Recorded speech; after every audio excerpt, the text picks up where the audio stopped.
Hello and welcome to the Transfers podcast powered by FootballTransfers.com, where we bring you news, insight and analysis on that most important of the least important things, football.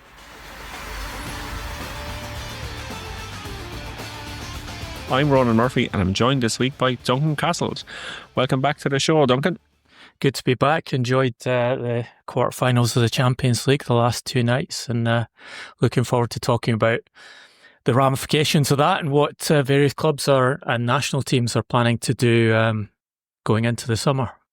Yeah, as a Bundesliga journalist, I did not enjoy the Champions League as much as everybody else because there's no German teams left, and maybe after we record this, maybe Spurs might knock Frankfurt out of the Europa League, and then it'll be curtains for the German teams. But you can't have it every season. I was going to say you're probably all right with Frankfurt against Tottenham, and you can't expect any better appointing Vincent Kompany in charge of Bayern Munich. I think this was foreseen that Bayern would go out of the competition early.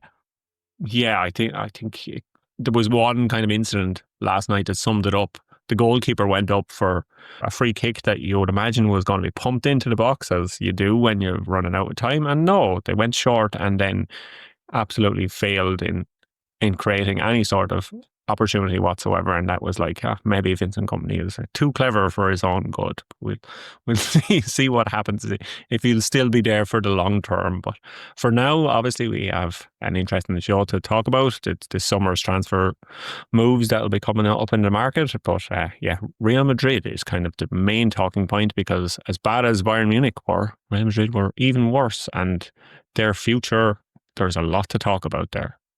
Yeah, look, I think Carlo Ancelotti's future has been a subject discussion for several months now.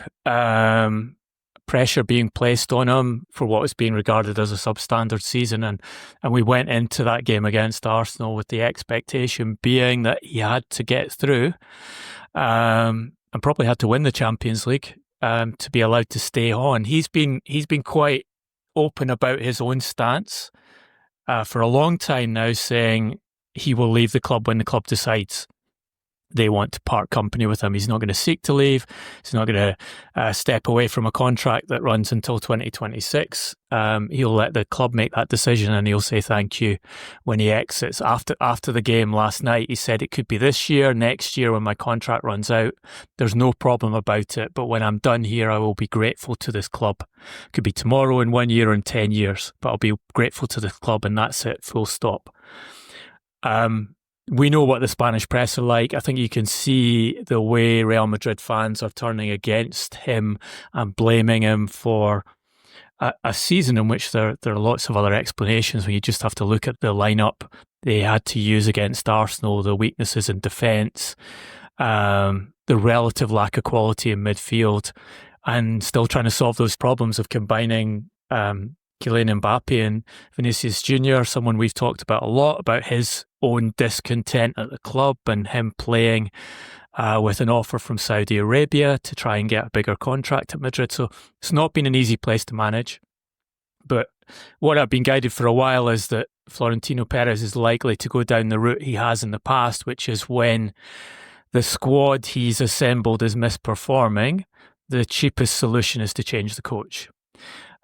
What's interesting with Ancelotti is he has at least two very significant options should Florentino Perez take that decision and say, thank you very much, but we're going to go a different route this summer. One has been on the cards for a long time. In fact, was a job that he had provisionally accepted before signing a new contract with Real Madrid a couple of years ago, and that's the Brazil national team job. Brazil sacked Dorival Jr. After a heavy 4-1 defeat to Argentina last month. They have been looking at various candidates to replace Dorival. The CBF president, Ednaldo Rodriguez, would again like to bring Ancelotti in and has explored that possibility as this situation at Madrid has played out. There are other candidates in there. Jorge Jesus, the Al Hilal coach, has basically made it clear that he wants the job and has been doing everything to try and secure the appointment. The interest in him comes from a period he spent in Brazil as coach of Flamengo between 2019 and 2020, where he won essentially everything, including Campeonato Brasileiro, Copa da Libertadores. But I think, although the perception has been by some people in Brazil that he's first choice, I think if he actually had been first choice, he would have been appointed by now because of his desire to take that job. Alongside Ancelotti, another candidate who has been approached by the Brazilians is Jose Mourinho. Mourinho contacted through his representatives, but has so far decided not to pursue the opportunity to have a conversation with Brazil, I'm told, because he believed that their preference was either to appoint Jesus or to appoint Ancelotti, and doesn't want to get involved in a conversation while he's under contract at Fenerbahce, which isn't going to turn into anything. Interestingly, Mourinho was also approached by the Brazilians when they missed out on Ancelotti a couple of years ago, and at that point elected to honour his contract and stay at Roma. So that's the kind of well-publicised job. Brazil, the problem they have with Ancelotti is that they have 2 World Cup qualifiers in early June that they'd like to have the new coach in for against Ecuador and Paraguay. But of course, if Ancelotti remains at Madrid until the end of the season, he'll still have the Club World Cup to coach in, so wouldn't be able to take over then. So that's a little bit of a complication for Brazil to appoint quickly. The other national team job, which hasn't been reported at all to date, is Saudi Arabia. I've told the Saudi Arabians have been in contact with Ancelotti for some time now, exploring the possibility, making it clear that they wanted him, making it clear that they would outpay any other employer to get him to come and be the first part of the programme to prepare a national team for the World Cup that Saudi Arabia is going to have in 2034. Interestingly, when Ancelotti has been asked about working in the Saudi Pro League, because there's been reports of him being targeted by the 4 biggest clubs in the Pro League, his response has been, why not? If I want to keep coaching after I finish here, why not coach in Saudi Arabia? It shouldn't be surprising that a country wants to invest in football. They have every right to prepare for the World Cup. Right now, their league is less competitive than Europe's, but in the future, it could be. So I think this is definitely something to pay attention to, in that Ancelotti's encouraged that interest from Saudi Arabia, and Saudi Arabia have been working in the background now for a while to say to him, should you become free, we would like to take you as the next job in that storied career where he's won in multiple countries, a record 5 Champions League titles as a coach, and hugely popular in the game of football. Yeah, we mentioned on previous episodes of the show how the Saudi Arabian Football Association is kind of building towards the World Cup in 2034, that this is kind of, they're looking at young players, it's a long-term project, and if a coach like Ancelotti comes available, you have to consider that he is the prime candidate for that job. Never mind a job of coaching one of the club teams, of coaching the international side. You can't kind of turn your nose up, and what better chance maybe than this summer to get him on board and build towards that World Cup, because we've seen kind of hosts in the past how important it is for the host country to be successful in their own World Cup, and what a difference it makes to kind of the overall narrative that is around the tournament as well. It all feeds into that, and if they are kind of wanting this super spectacle in 9 years' time, then Ancelotti seems like the perfect candidate to go for. Yeah, more than the Saudi Federation, it's the Saudi government that's driving this. The Saudi Federation are basically an implementing body for the aims and ambitions of the government to take over, in a sense, world football, to maximise their power over world football, part of which has been getting the World Cup. Another part has been funding the Club World Cup, making that into something. We talked about how they FIFA have provided a big prize fund for the European teams to get them on board with that project, and that money's come from Saudi Arabia. We talked about the offer that the Saudis have made to Luis Campos to become technical director for the Saudi national team, a 10-year project and the build up to that World Cup. And again, that's come from the government trying to hire the guy who's demonstrated himself, I think, to be one of the most accomplished technical directors in world football, and has been proving it again with this Paris Saint-Germain team that he's built, who are now in the semi-finals of the Champions League, having dispatched Manchester City, Liverpool and Aston Villa, and I think, look, in my view, the most interesting, most exciting football team to watch, also the youngest team in the competition. They're targeting the top names, as they have done throughout this project, and they're picking off a certain number of them. One other factor we should mention with Ancelotti and his future at Real Madrid is his son, Davide Ancelloti, who's been his assistant at Bayern Munich, Napoli, Everton and Madrid since 2016, 35 years of age now. My understanding is that he has started to explore opportunities to coach in his own right for next season, and is targeting, if he can get it, a job in England, either at a top championship club or a Premier League club. Not fully decided, I'm told, that he will separate from his father, but the expectation is if Madrid decide to part company with Carlo, then Davide will take an offer from a European club, ideally an English club, if one comes up for him to start coaching as the main man, as opposed to being the assistant, as he's been for the best part of a decade now.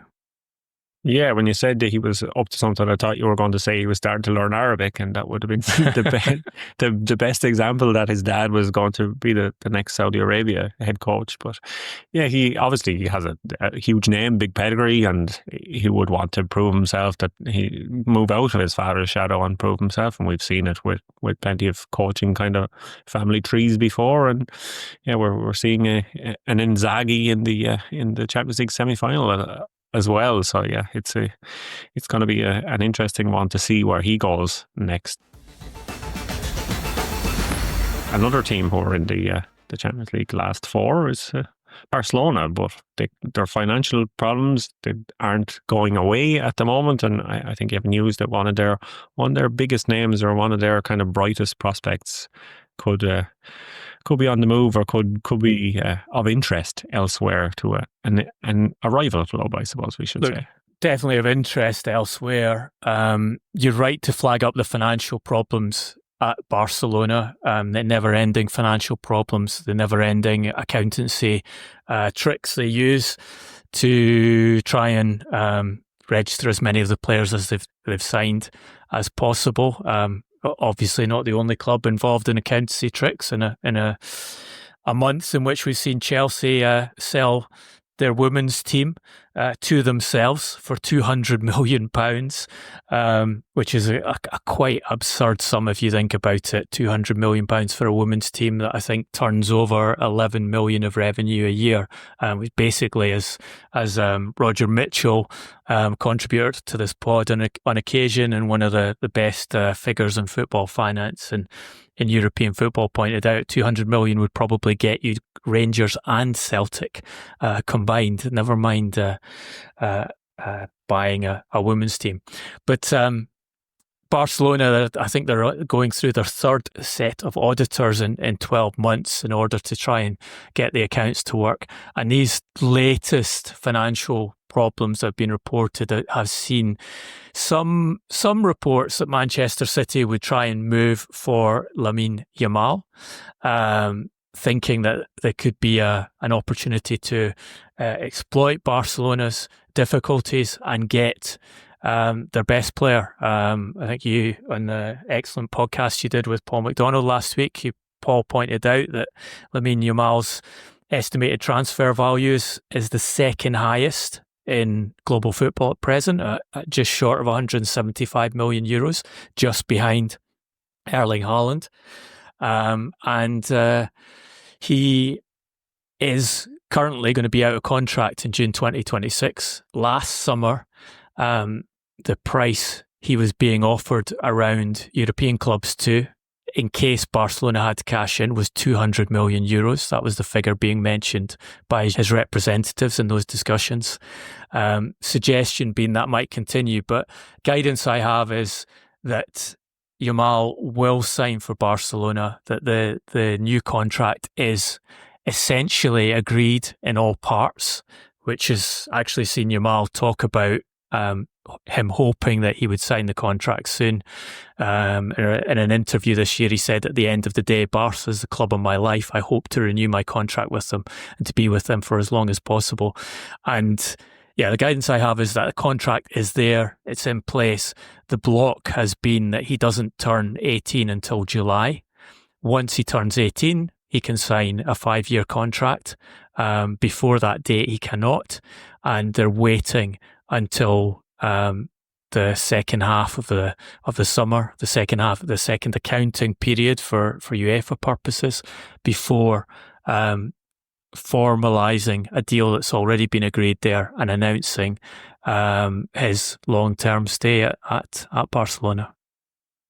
Yeah, so that will make one of the most exciting players in the world be off the market, and this is more clever accounting that we've seen from Barcelona. If they're trying to put it in the Q3, as they'd say in the business world, they're trying to move it into there. So yeah, I imagine after that we might see a few LinkedIn posts kind of talking about the wonderful business that Barcelona have done and how it can be an inspiration for all of us in offices around the world.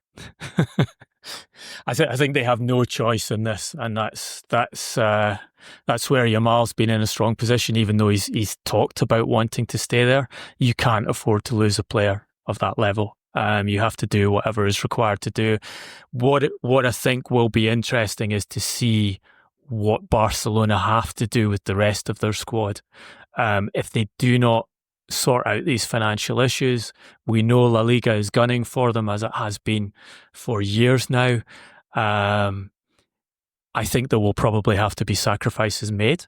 And I think you'll see them marketing a lot of the other players in their squad to try and raise some revenue to make even their creatively created accounts functional for La Liga purposes for the coming season.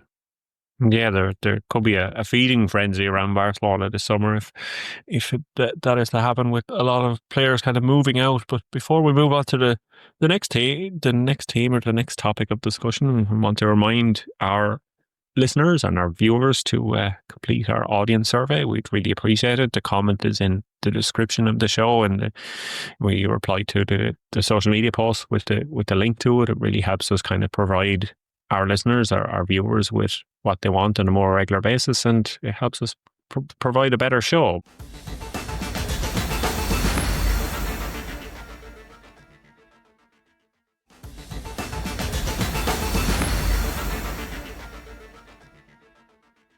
A feeding frenzy, I mentioned to Barcelona, there could be a feeding frenzy around Bournemouth this summer, players and coach.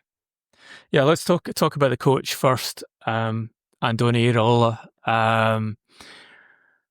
kind of flavour of the season in some way in the Premier League, even though Bournemouth have come off their superb early season form a bit in recent weeks, partly because of the way the team plays. High risk, high novelty football, kind of a different way of playing football, a response to the positional game that Pep Guardiola has made so popular in the Premier League, and which has been aped by a lot of teams with inferior playing resources to pretty obvious outcomes. Irola's actually challenged his players to take risks on the field and do unpredictable things and not be straitjacketed into the positional kind of system that Guardiola likes and works when you have the very, very best of players, or usually works when you have the very, very, very, very, best of players to implement it. He's been talked about as a candidate to replace Ange Postecoglou at Tottenham for months now, mainly because Tottenham has been the most obvious well-financed Premier League club who have been there's been an expectation that they might change coach through this season and in the summer. Interestingly, my guidance on this is that Tottenham's approaches to Iraola have been rebuffed by the manager. He has been invited, I'm told, to speak to them about that position and has actually declined to do so. And instead has been having conversations with Bournemouth, informal conversation with Bournemouth for several weeks now, about not only continuing on his current contract, but signing a new contract to extend there. The club, understandably, love him, not just because of his results on the field, but because of his personality, the way he works. They find him a really useful coach to have in terms of building a squad, handling that squad, and dealing with the media on a regular basis. They're currently on course to qualify for Europe with an 8th place finish. They've won 32 and drawn 19 of his 81 matches in charge. And it looks as though he will be extending that stay at Bournemouth in the coming weeks. Whether there'll be a defined release clause written into the contract, whether Iraola will look to give himself that relatively easy way out, we'll see when the formal negotiations begin. But I think bad news for Tottenham in that they are, if my guidance is correct, they're failing even to get a conversation going with one of the obvious candidates who is doing well in the Premier League at present to replace Postecoglou. Yeah, it's a bit like Bayern Munich kind of gone through all their managers last season to before ending up with Vincent Kompany, and we've seen a bit how that ended up. But obviously we know Bournemouth have, and they know they have the right man in the hot seat, because I think you picked him as a hero on a previous episode, and he has been kind of putting in those sort of displays, heroic managerial displays, and they are a breath of fresh air to watch at times. They are kind of the antithesis of what we're seeing with this robotic football, the overcoached football that you're talking about from Pep Guardiola. So it's good to see someone kind of go against the grain, but also succeed in that, and long may it continue at Bournemouth. The only thing is, how many of the players that he has around this season are still going to be there next season? Yeah, there's that factor, but I think let's just talk about Postecoglou a bit, where he is. Because you talk about Iraola being a breath of fresh air. In many ways, Postecoglou was a breath of fresh air when he came in at Tottenham. And there was this kind of interesting dynamic from, I don't know if it was the majority of Tottenham supporters, but certainly a significant chunk of them, who said, as long as the team is playing this kind of football, exciting football and scoring goals, we don't really care if we don't win a trophy. And the question was always, how long will that stance last from the supporters? I was always quite sceptical that any support of a London club would be happy just with scoring lots of goals and not winning trophies. To be fair to Postecoglou, he's continued to do that. Probably the only redeeming statistical factor in their season is the 60 goals they've scored in the Premier League, which is actually the third highest behind Liverpool and Manchester City this season. But they are on course for their worst ever Premier League season. If they continue with their average point return at present, they'll be below 44 points that they got in 97-98. They've lost 17 games so far, and only Ipswich, Leicester and already relegated Southampton have lost more than them. The last chance is seen as being the Europa League, which you mentioned earlier. They play Frankfurt tonight in Germany, first leg 1-1. If they can get to the Europa League final and win it, then they end that long trophy drought and they get Champions League qualification.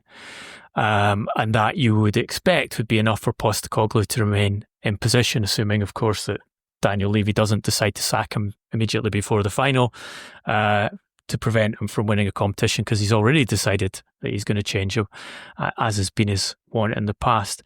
I've been hearing some interesting stuff about Postecoglou's relationship with the club and with the players over the past few months. And it's not good. I mean, what I'm hearing out of that camp is that the players have been unimpressed with him for some time over various factors. For example, in October, he took a holiday and left the assistants to take training with the players while he took a rest for himself. Incidents where he's been throwing stuff around the dressing room and screaming at the players after bad results. And then just last night, I'm told, Postecoglou left training before his players had showered, returned immediately to the team hotel, ate dinner on his own, went up to his room before the players had returned to the hotel to eat. So look, those little bits and pieces tell you there seems to be a disconnect between Postecoglou and the players, and I think we see some of that in the way the team is playing.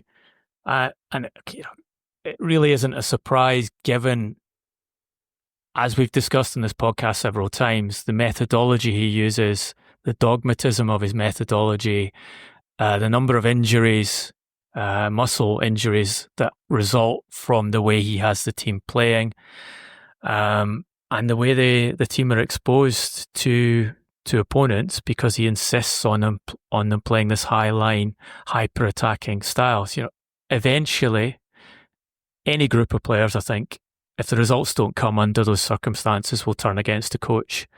And it does really seem like we are headed for a pretty inevitable departure from Postecoglou. And given what I'm hearing from Frankfurt, given the strength of Frankfurt at present, quality of their attack with, for example, Hugo Ekitike in there, who's attracting the attention of a number of Premier League clubs as an option at centre forward.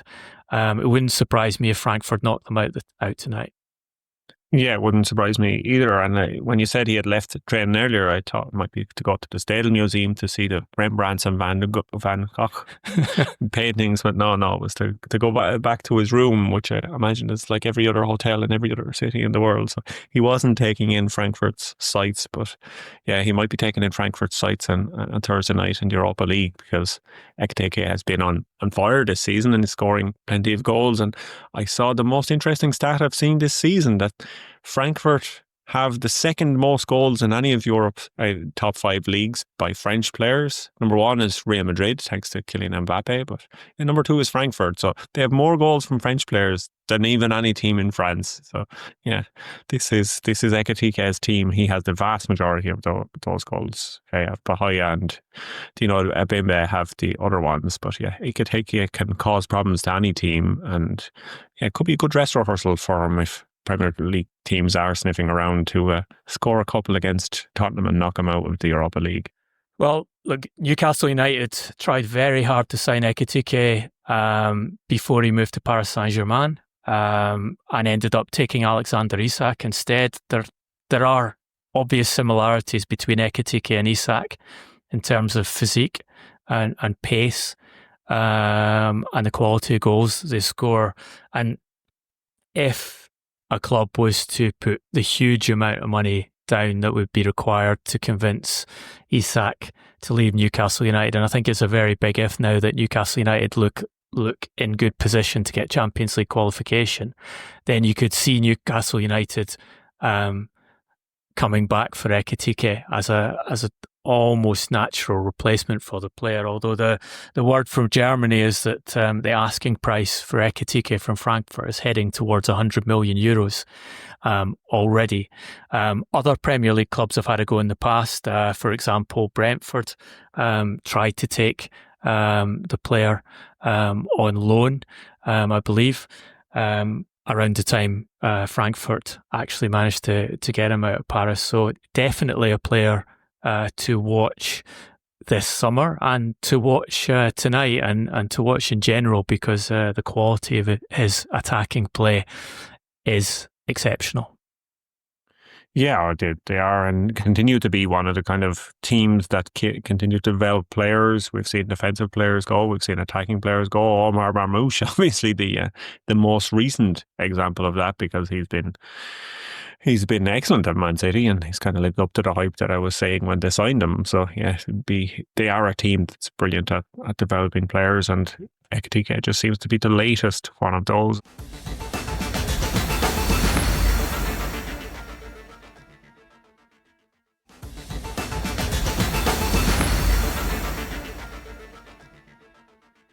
We go back to Bournemouth. Now they're also a team, and their coach is great at developing players, but those players might be on the move this summer. Huijsen seems to be the big talking point, and Kerkez as well at the moment.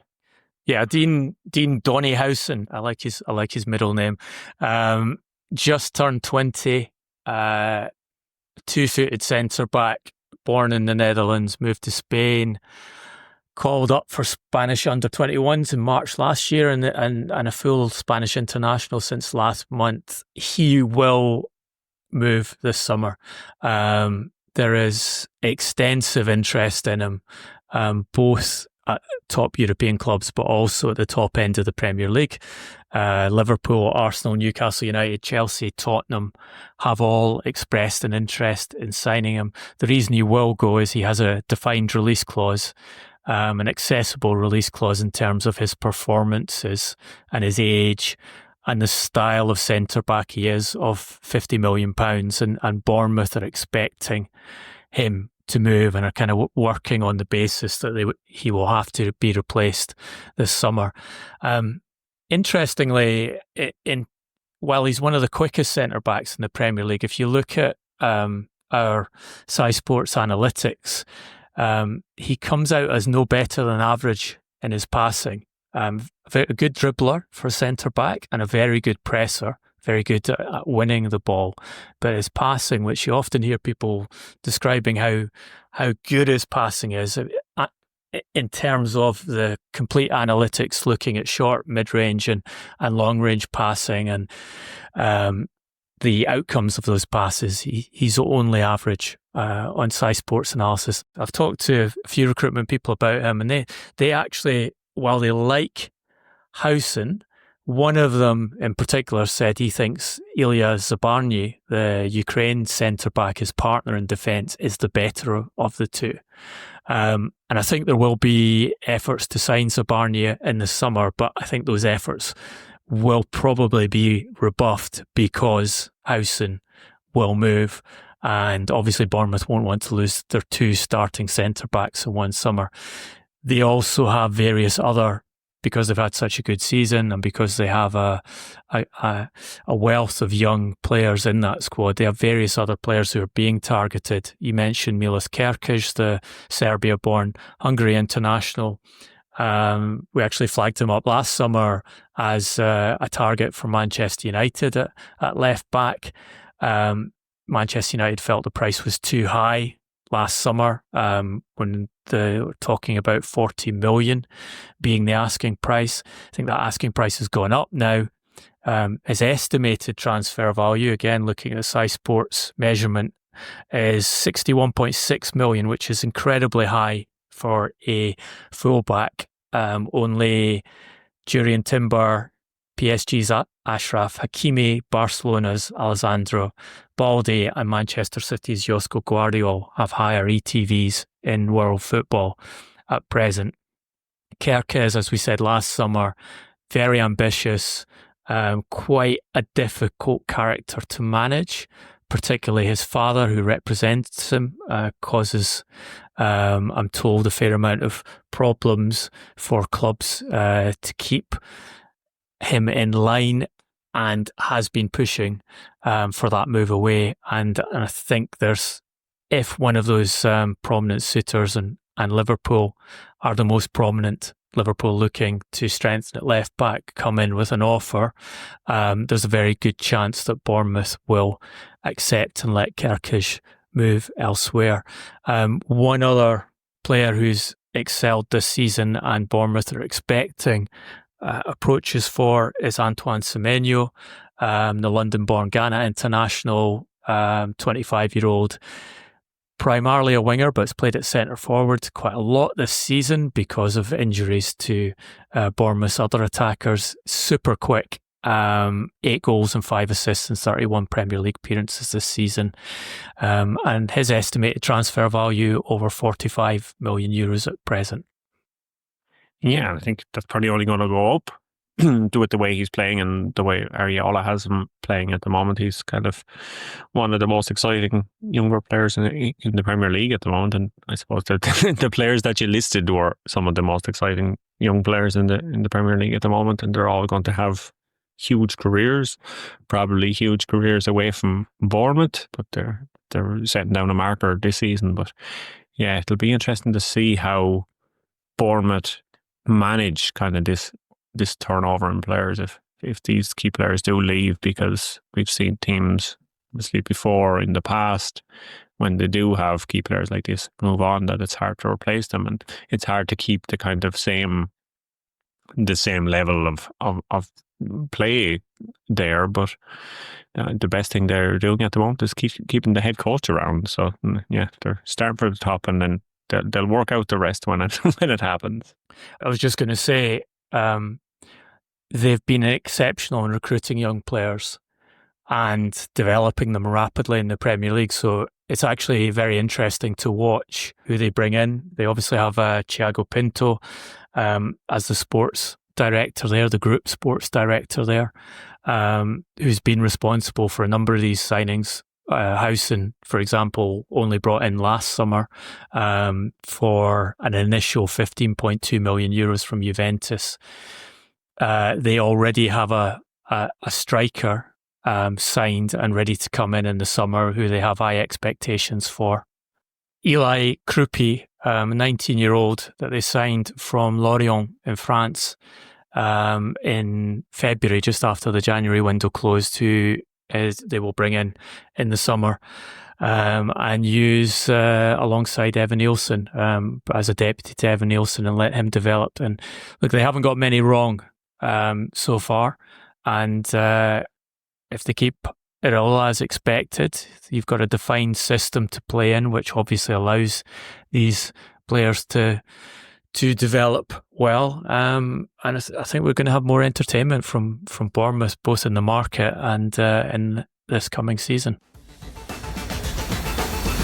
They do have a kind of an ability to bring these young players in, develop these young players. And another team that I've obviously watched a lot do the same in the Bundesliga is RB Leipzig, and they shockingly or amazingly kind of broke their transfer record. We mentioned it on the show when it happened, that Xavi Simons was becoming the kind of the most expensive non-Bayern Munich player in Bundesliga history, is how we qualified at the time. But it doesn't look like he has long left there. I think he's going to be gone. He's suspended this weekend, so don't expect to see him on your TV screens this weekend. But yeah, he's kind of refound his form in recent weeks since RB Leipzig changed head coach. He was nominated for Bundesliga Player of the Month, and he will probably be on the move this summer. Yeah, look, Simons is a idiosyncratic player in a lot of ways. A strange career. He's still only 21. He's already been at Barcelona, Paris Saint-Germain, PSV, and Leipzig on loan, and then his move in January came about in a strange fashion. That record transfer fee for Leipzig, €50 million guaranteed, with 30 million of performance-related variables, came about because PSG had to create loan spaces to get Randall Kolo Muani and Marco Asensio out of the squad for the second half of the season, because Luis Enrique didn't want those two forward players there. They weren't getting much playing time. The idea was to get wages back and get them out of the camp for the second half of the season. But to do that, they had to end at least one of the loans that they already had, because they were at the limit, I think, of 6 players on loan. And they did that by selling Simons to Leipzig, converting the loan into transfer. And you have that record fee Big chunk of performance-related variables. PSG hold, I'm told, at least 20% of the next transfer fee, yet Leipzig only contracted him until 2027 when they did this deal. So all of those things are unusual, and I think tell you that this was done with an agreement with the player that they would aim to sell him in the summer at a price that satisfied Leipzig and PSG to a certain extent, and that they get a percentage of the transfer fee, and that allowed PSG to move him on in January for probably less than they might have expected to get if they'd sold him straight in the summer.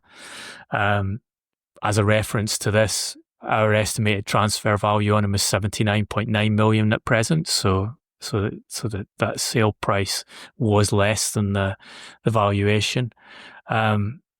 He's a really good passer of the ball. He is exceptional at winning possessions through pressing. And that maybe gives you a sense of the type of clubs that would be looking at him. My guidance is that Manchester City have him on a potential recruitment list to replace Kevin De Bruyne, who I think last week announced that he was leaving Manchester City at the end of his contract. Manchester United are also very interested in Simons, that their problem is an obvious one in that they don't have much money to play with, certainly not the kind of money that Leipzig are looking at as a sell fee. So we'll need to win the Europa League and to qualify for the Champions League to be able to afford such a deal. But he's on a list of players that they're looking at if they can get through the quarterfinals tonight and onto the final and turn this appalling season into one that has a European trophy at the end of it. Bayern Munich have a long-standing interest in Simons. In fact, we're looking at the player last summer, and Simons would be interested in going to Bayern Munich, and I think he's trying to find out whether Bayern Munich are ready to move for him again this coming summer.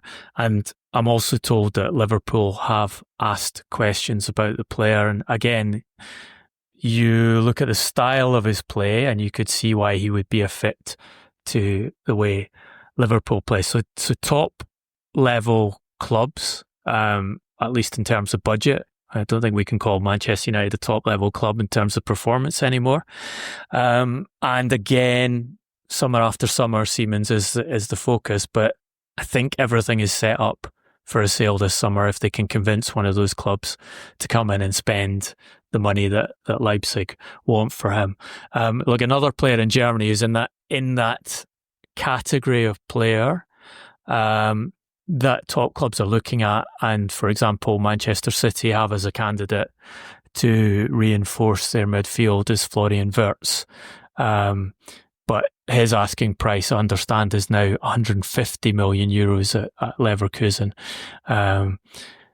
So going to be interesting for you, Ronan, I think, watching the Bundesliga this summer to see how many of these top talents, we mentioned Ekitike developing there, Xavi Simons, Florian Wirtz, get picked off either by, I suppose we can see Madrid having to invest, although their policy is to try and avoid spending big transfer fees, or the Premier League.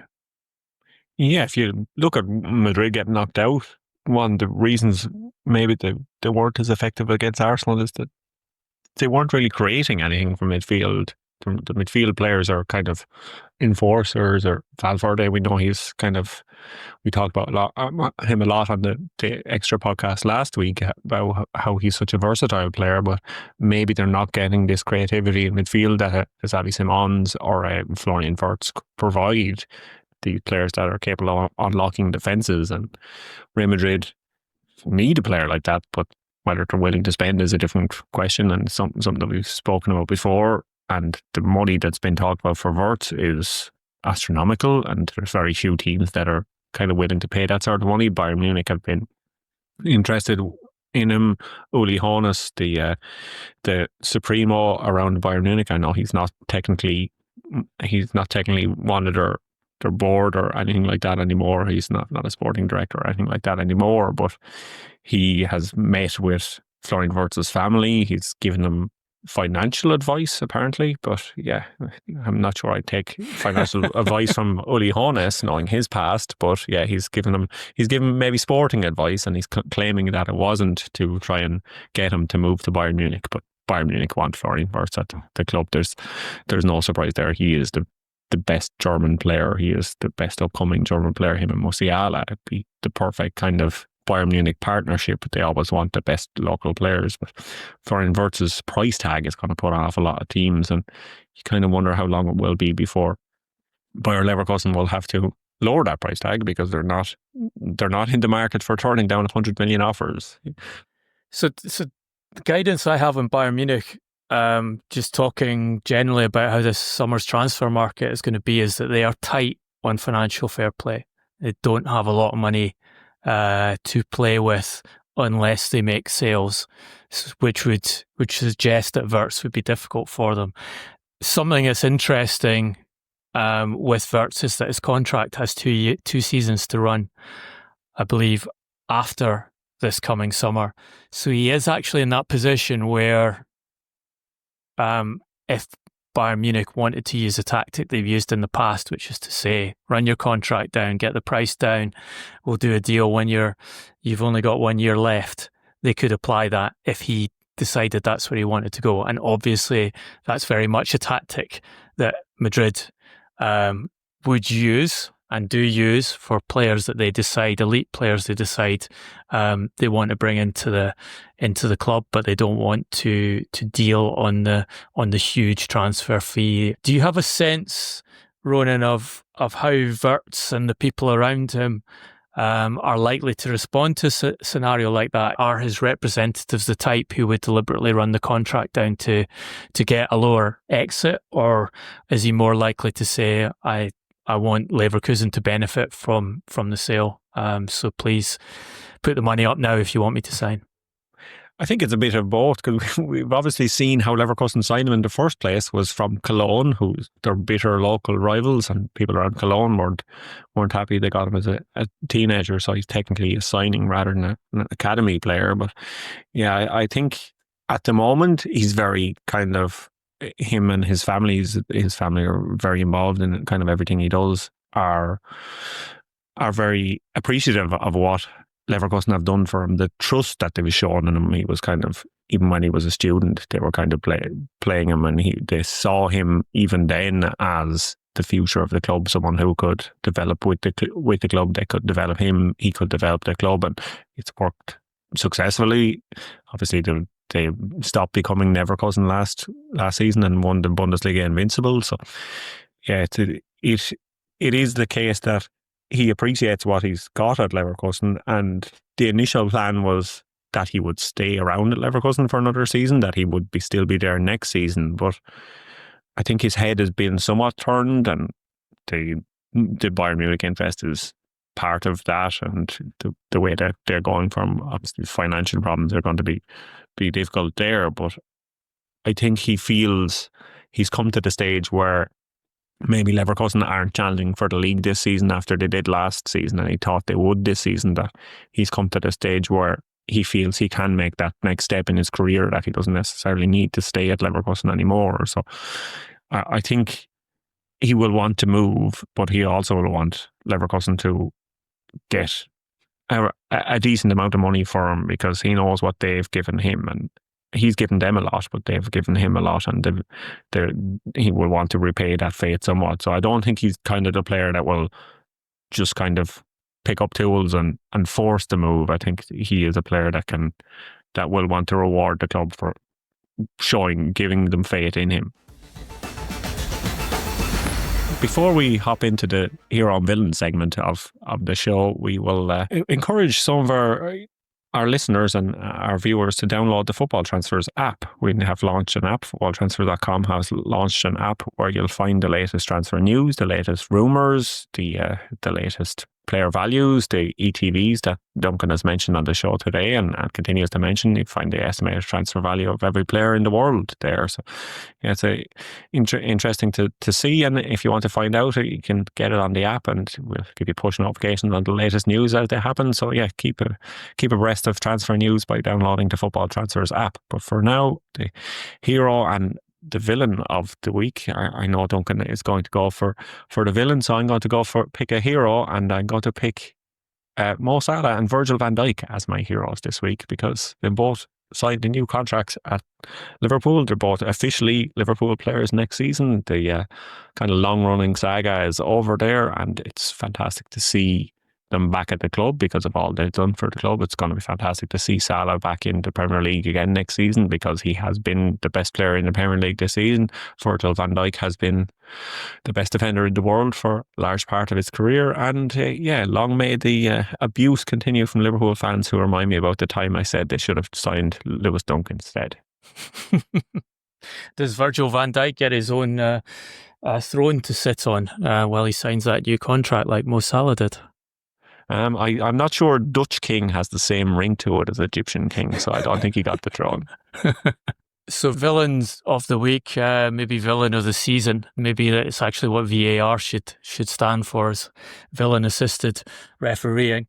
We will go for semi-automated offside technology, which the Premier League in its wisdom has decided to introduce 32 games into a 38-match season. I don't know what happened to the principle that you don't change the rules and the officiating during a competition, but we've had to put up with it. We had that ridiculous kind of trial run introduction in the fifth round of the FA Cup, where the semi-automated offside technology, which its main selling point, according to the Premier League, is not that it increases the accuracy of decision making, because according to the Premier League, offside calls have been adjudged to be 100% correct in this season's competition.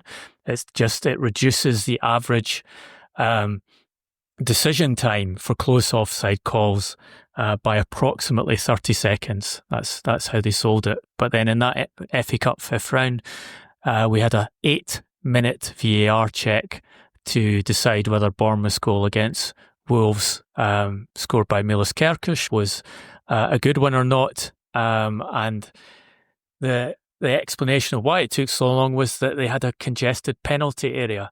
Now, this is one of the problems with this new system, in that they are using what they describe as up to 30 newly installed cameras in each Premier League ground, with several of them capturing footage at 100 frames per second. No, not all of them, and not definitely 30 cameras in each stadium.